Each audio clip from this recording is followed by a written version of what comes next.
জ্বালানি সংকট নিয়ে বিচলিত হওয়ার কোনো কারণ নেই, মিতব্যয়ী হতে হবে সবাইকে, এমন আহ্বান জানান প্রধানমন্ত্রী তারেক রহমান। স্বাধীনতা পদক প্রদান অনুষ্ঠানে এই আহ্বান জানান তিনি। বৃহস্পতিবার বিকেলে রাজধানীর ওসমানী স্মৃতি মিলনায়তনে এই আয়োজন অনুষ্ঠিত হয়। সরকার প্রধান বলেন, সমৃদ্ধ বাংলাদেশ গড়তে হলে প্রতিশোধ, প্রতিহিংসা বা অযথা বিতর্ক থেকে বিরত থাকতে হবে। প্রধানমন্ত্রীর সানুগ্রহ অনুমতিক্রমে স্বাধীনতা ও সার্বভৌমত্বের গৌরবগাথা স্মরণে অনুষ্ঠিত হলো দেশের সর্বোচ্চ বেসামরিক সম্মাননা স্বাধীনতা পুরস্কার 2026 প্রদান অনুষ্ঠান।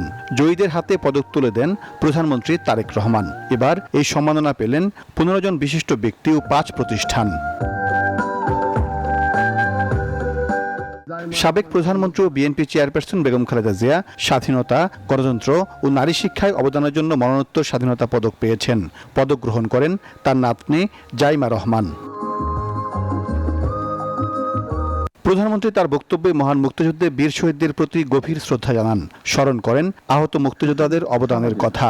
বলেন, সব নির্বাচনী প্রতিশ্রুতি বাস্তবায়নে সরকার দৃঢ় প্রতিজ্ঞ। আমরা ইতিমধ্যেই জনগণের সামনে দেওয়া অঙ্গীকার বাস্তবায়নের কাজ শুরু করেছি। আমরা দলীয় ইশতেহারে এবং স্বাক্ষরিত জুলাই সনদের প্রতিটি দফা, প্রতিটি অঙ্গীকার অক্ষরে অক্ষরে পালন করব ইনশাআল্লাহ। চলমান জ্বালানি সংকট নিয়েও কথা বলেন সরকার প্রধান। বলেন, এ নিয়ে বিচলিত হওয়ার কোনো কারণ নেই। বৈশ্বিক যুদ্ধ পরিস্থিতির মধ্যেও আমরা সবকিছু চেষ্টা করছি স্বাভাবিক রাখার।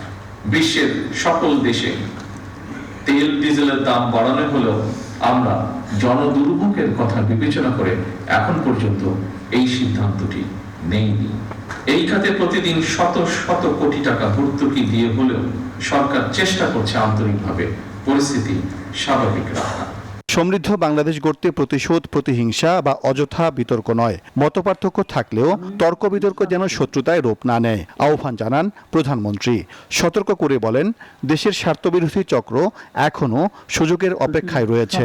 প্রজন্মের পর প্রজন্ম। সাইফুল ইসলাম, নিউজ 24, ঢাকা।